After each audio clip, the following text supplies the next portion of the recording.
Northern Regional Minister Mohammed Limuna in this country. Muniru, do you know him? Northern Regional Minister? Any of you know him? Yes, all right. yes. Has advised chiefs and traditional leaders to play their role to resolve conflicts in the region. He said the chiefs and traditional leaders should also provide the necessary environment to encourage and motivate people to overcome obstacles that may arise along the way to growth and development in the communities. We know that there's always a talk about a lot more chieftaincy disputes. Just last week, I believe somebody died from some gunshot wounds at Alavani or somewhere. So it's something that is spread across the country.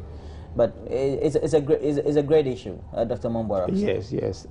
Particularly in the northern region. The recent one was at Bimbila. Bimbila is really a problem in the northern region. And there are 3 prong areas in the northern region. That is the usual one we know, and that is the Yendi area.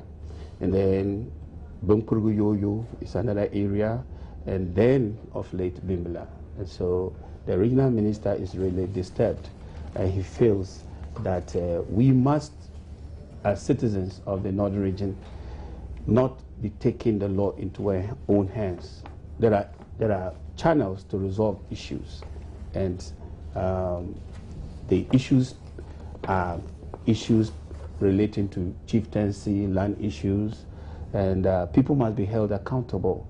It's time that the government should put its foot down to be able to stem some of these things, because it's draining the northern regional pairs. When we get our national cake in the northern region, we use it to settle conflicts. We use it to feed soldiers and police who are brought in to stop conflicts in the northern region, and that is really bad. I think it's time we stop it. Our roads are very bad in the region, and we need development. And we must be held accountable by the rest of Ghana, particularly when people talk about northern region. It doesn't have a very good name, and that is the reason. The thing is that the residents and those who are perpetrating the violence in themselves should indeed do a lot more introspection and acknowledge that indeed their actions are retrogressive to their development. Do they do that? Well, I think when you look across the globe and you see various areas where you have hotspots of communal violence or communal differences, you look across the Middle East, there's religious conflict among the Muslim community, for example, where Sunni is fighting Shia. Some of those issues are entrenched. And in our own country, parts of the north and other parts, they are entrenched, as you mentioned, Alabama. They are entrenched historical differences which we need to really be very imaginative in finding solutions to. We cannot rely on the individuals themselves to somehow come to a conclusion that we need to stop. They believe deeply in whatever positions they are holding on this, whether it's chieftaincy, whether it's some other issues. But I think that my colleague on the panel has said we need economic development. We also need leaders who are going to set examples. So, for example, you set aside $200 million for SADA to develop the area. And what do you do with it? You siphon the money and you handicap the process. Then continuously, if you don't bring that development, because areas of this country are historically challenged. And so how long is it going to take us to bring the necessary development to those areas, necessary education to those areas, necessary improvement in enhancing people's lives so that they will leave behind this age-old entrenchment, some of which is based on purely a lack of progress. If you have land and you feel that somebody is trespassing on it, you may want to fight with your life. Or if you believe that this particular person should be your chief, you are attached to that person because you think that's the way to progress. But overall, if you see that society is bringing progress and enhancing your lives, some of these issues will become less important in your life. So I think government, our institutions, once again, you set in place a path for development, and others take it upon themselves to siphon this money, that money, mismanage it, etc. That doesn't then happen. You have, for example, recently what the Interior Minister was alluding to with violence at the by-election when he talked about violence breeds violence. I don't think that's the right example to be setting in this country. So, You know, we have institutions, we have government ministers who are not setting the right example. How do you expect, what example are you setting? What message are you passing on? You know, and contributing to his comments, I think Parliament needs to really look at the northern region very carefully. There are, like he said, certain positions, entrenched positions that are taken. First, when I was growing up in the northern region, was the Sunni Shiite division. When you were young? Yes. Really? Yes. It was in Tamale. Very serious.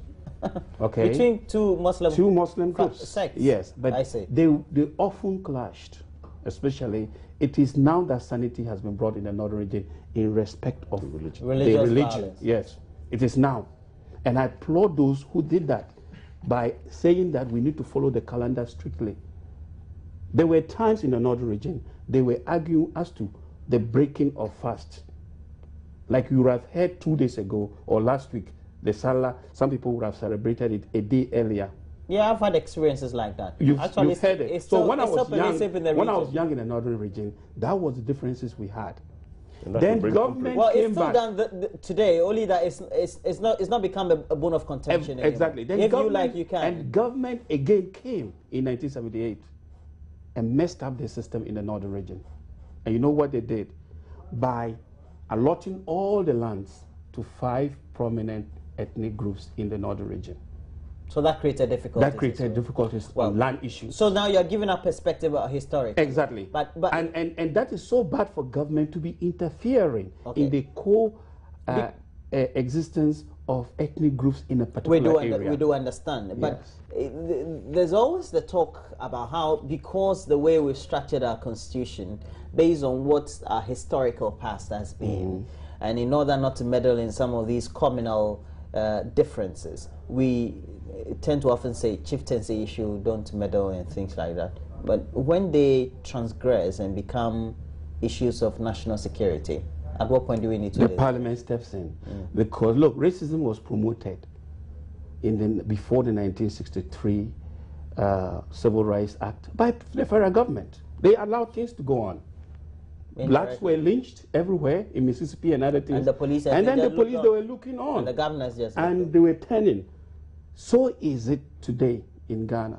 If things are happening in northern region and government is looking the other way, it is the government that is causing it. And the person in charge of law and order. And so for me, my belief is that we need to address these things at the governmental level. What do we need for northern region? Because lands that were in the northern region were combined and given to only 5 ethnic groups.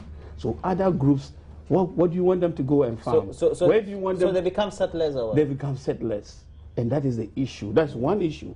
Now, when you talk about chieftaincy, you need to go and define, again, who the inheritance. Are you inheriting from what? From one family, or you are doing it from 2 or 3 families?